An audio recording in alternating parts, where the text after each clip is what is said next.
Salut, c'est Dafox. Aujourd'hui, on voit le moteur de temps. Alors je vous conseille d'aller voir la vidéo du moteur 4 temps d'abord parce que ça sera plus facile à comprendre. Bien, alors l'idée du moteur de temps en fait, globalement, c'est de faire comme un moteur 4 temps, donc d'avoir les mêmes phases, les mêmes fonctions, mais sauf qu'en fait on s'est dit, est-ce qu'il y a des choses qu'on pourrait pas faire en même temps, pour simplifier en gros.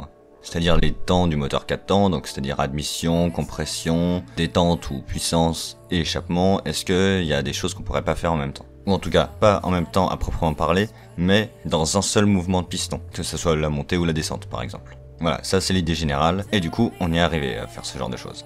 Donc juste avant, il faut que je vous parle d'un concept qu'on a créé en fait, enfin d'un truc qu'on a imaginé, qu'on appelle les lumières. En fait une lumière c'est quoi? Non, c'est pas un truc qui va allumer, qui va faire de la lumière, qui va faire qu'on peut voir mieux. Mais en fait une lumière c'est un trou dans la chambre de combustion qui va être ouvert et fermé par le piston, c'est-à-dire que quand il va se déplacer, à un moment le trou sera libre, donc la chambre de combustion sera plus étanche, et à un autre moment il sera devant, il occupera de l'espace devant la lumière, et donc elle sera fermée. Et à ce moment-là, la chambre de combustion sera fermée et étanche. Vous comprenez donc que le moteur est en fait beaucoup plus simple, puisqu'il y a beaucoup moins de pièces qui tournent.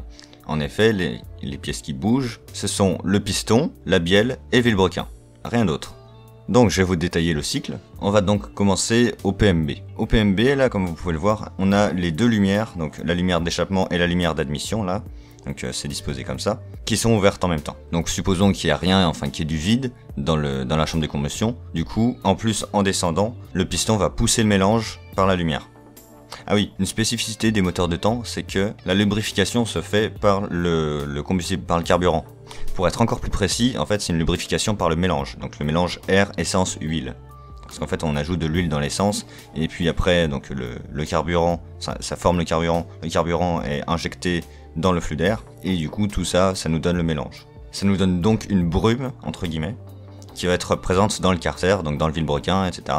Et vu qu'il y a des gouttelettes d'huile en suspension, eh bien ça permet de lubrifier le tout. Donc puisqu'on a la brume, le mélange dans le carter, c'est sous le piston. Donc ça veut dire que quand le piston descend, il va pousser le mélange. Donc rappelez-vous de ce qu'on disait tout à l'heure, le piston quand il descend, il pousse le mélange. Donc là, il va pousser le mélange et la lumière en fait, elle est connectée au carter. Évidemment, il faut faire sortir le mélange quelque part. Donc ça va permettre de pousser le mélange dans la chambre de combustion. Pour éviter que le mélange ne sorte en fait du carter et qu'il n'aille pas dans la chambre de combustion, on va mettre des clapets en fait qui vont s'ouvrir que dans un sens, juste pour que le mélange en fait il puisse rentrer dans le carter et pas qu'il puisse sortir. Bien, donc là on est content, notre chambre de combustion est remplie de mélange, donc là le piston commence à remonter, il ferme la lumière d'admission d'abord, donc oui la lumière d'échappement est encore ouverte mais on en parlera juste après. Le piston continue à remonter, donc il commence à comprimer le mélange, puisque là il vient juste de fermer la lumière d'échappement. On est donc rentré dans la phase d'étanchéité du moteur. Il remonte jusqu'au PMH, on a la bougie qui va allumer le mélange, ça brûle, ça repousse donc le piston vers le bas, puis le piston ouvre la lumière d'échappement, donc les gaz d'échappement peuvent s'échapper et partir donc dans la nature. Et puis le piston continue à descendre, donc là la pression atmosphérique et la pression à l'intérieur de la chambre sont quasiment équilibrées. Et puis le piston retourne au PMB en ouvrant la lumière d'admission. Vous pouvez donc remarquer qu'en un tour, on a fait le cycle entier. Et donc qu'à chaque tour, on a une combustion, alors que pour le moteur 4 temps, on a une combustion tous les 2 tours. Donc en théorie, on a 2 fois plus de puissance. Hors perte, bien sûr. Voilà, donc globalement, le fonctionnement est relativement simple. Et là, on va passer au fun fact. Puisqu'il n'y a aucune pièce qui rentre dans la chambre de combustion, puisqu'en fait c'est le piston qui va ouvrir les lumières, en théorie, je dis bien en théorie, le moteur peut atteindre un régime infini. C'est-à-dire, vu qu'il aura aucun obstacle, à part les frottements et la température qui serait beaucoup trop élevée, etc. Sinon, le moteur peut atteindre un régime infini. C'est pour ça qu'en général, les 2 temps, vous voyez des compteurs qui vont à 12 000, 13 000, 15 000 tours minute. Et que ça a un bruit si aigu, en particulier parce qu'il y a une combustion à chaque tour de vilebrequin. Bon, et là vous allez me dire, ouais mais du coup c'est génial, puisqu'on peut avoir de la puissance quasiment illimitée, puisque le moteur peut tourner à l'infini, enfin même s'il doit avoir une limite parce que sinon il serait trop chaud et tous les problèmes que j'ai mentionnés tout à l'heure. Enfin genre c'est génial, pourquoi est-ce qu'on en a pas de partout? En fait, ce genre de moteur a des gros problèmes. En effet, l'huile, on la met dans le carburant, on brûle donc de l'huile. Alors elle est conçue pour être brûlée, donc c'est relativement écolo, enfin c'est fait pour être biodégradable. Mais on brûle quand même de l'huile. De plus, on ne contrôle pas grand chose en fait sur le mélange qui arrive dans la chambre de combustion. En effet, surtout parce que à un moment, les lumières d'échappement et d'admission sont ouvertes en même temps, on peut avoir du mélange qui s'en va en fait, et on peut très bien avoir des gaz d'échappement qui restent globalement dans la chambre de combustion. Donc ça prend de la place, etc. Bon, globalement, c'est pas cool.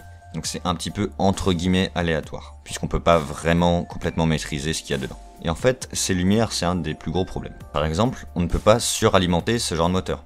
Je vous expliquerai la suralimentation dans une prochaine vidéo. Mais en gros, c'est une sorte de ventilateur de compresseur qui va pousser de l'air en plus, qui va pousser du mélange dans la chambre de combustion. Là, vous comprenez que si on a un trou d'entrée et un trou de sortie qui sont ouverts en même temps, si jamais on comprime du mélange dans la chambre de combustion, en fait, on va juste en faire sortir en même temps. Donc en fait, c'est un énorme gâchis. En plus de ne pas de ne pas gagner de puissance supplémentaire.